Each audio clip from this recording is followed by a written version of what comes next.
Here's hoping you'll never have to use it. But if you do get a flat tire, knowing how to use your tire service kit repair system will get you back on the road quickly and safely. If equipped, the tire service kit is located in the storage bin behind the rear cargo trim panel. Remember that roadside assistance may be available. Consult the owner's information for details. If you get a flat, pull over to a safe location and turn on your hazard lights. Position the tire that needs inflating so that the valve stem is located near the ground.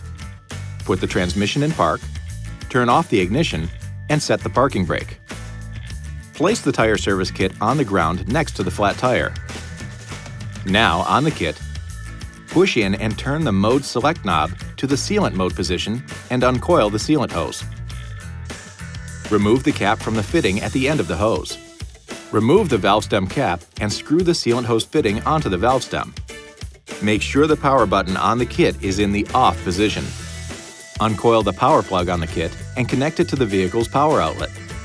Go ahead now and start the engine. Push the power button on the tire service kit, and the sealant should start flowing from the bottle through the hose and into the tire. Run the pump until the sealant stops flowing into the flat tire.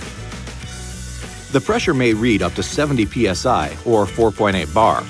However, it will quickly drop once the sealant bottle is empty. The pump will start to add air into the tire after the bottle is empty. Continue to fill the tire to the correct pressure indicated on the tire placard. If the tire does not inflate to 26 psi or 1.8 bar within 15 minutes, the tire is too severely damaged and will need to be replaced. Do not drive the vehicle. Once the tire has reached the correct pressure, turn the pump off.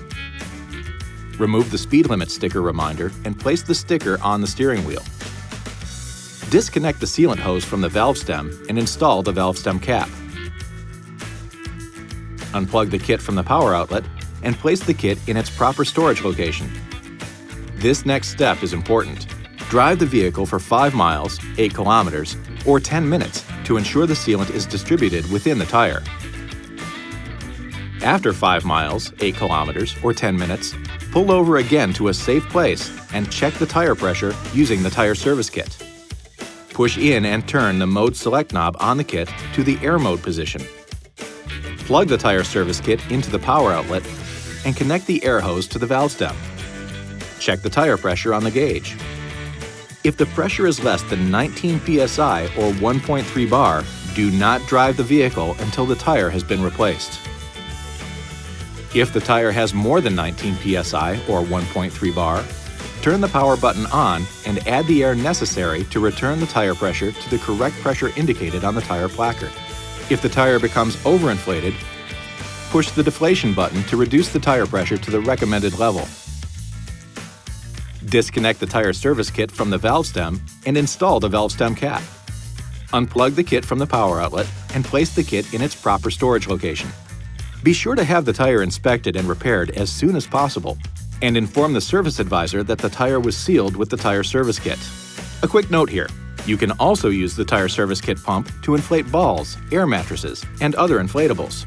You'll find adapters in a compartment on the bottom of the unit. This video is not intended to take the place of your owner's manual. For complete details and other important safety information, please see your owner's information.